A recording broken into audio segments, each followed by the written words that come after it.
So I started by taking off all the caps and covers to where the new hardware is going to go.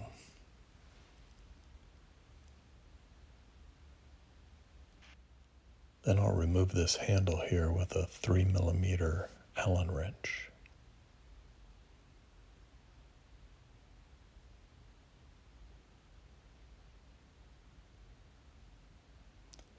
This is a Phillips.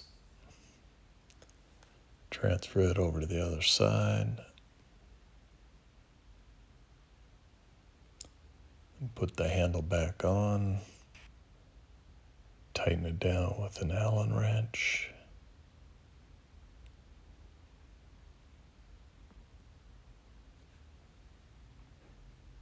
Then grab your 8mm socket wrench to take these bolts off up here.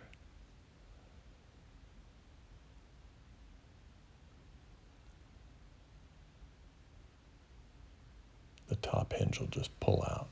So I bought this kit online specifically for this refrigerator, and it came with everything I needed.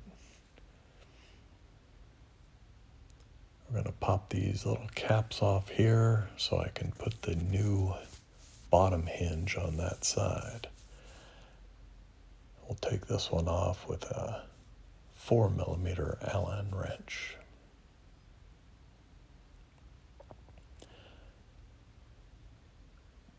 And that little washer you see back behind it, I ended up not using it on the new one. So I had to, I couldn't get the screws in initially. I had to put them in without the hinge on just to get the threads cleaned up. They were full of paint. Once I did that and took it back off, the hinge went on pretty easy. Now we got the top hinge. That's the difference between the two. First we gotta move the stopper on the bottom of the door to the new position. Just remove it from where it was, put it in the new position. This was a Phillips head screwdriver also. Now we're ready to put the door on. I'm going to slide it into this bottom hinge and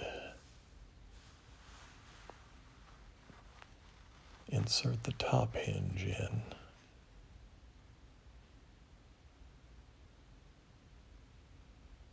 And line up the holes for the bolts.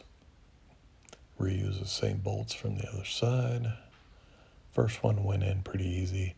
I had to lift up on the door right here on the handle, just lift it up a little bit to get the other two bolts to line up. I did that off camera, but once I got them in there, they went in smoothly. You want to make sure you don't put them in to where they're stripped out or anything. And put the caps back on the holes where the old hardware used to be. And in the kit came a new cap for that top hinge.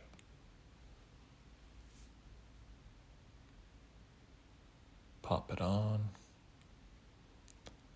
And the door now opens from the opposite side.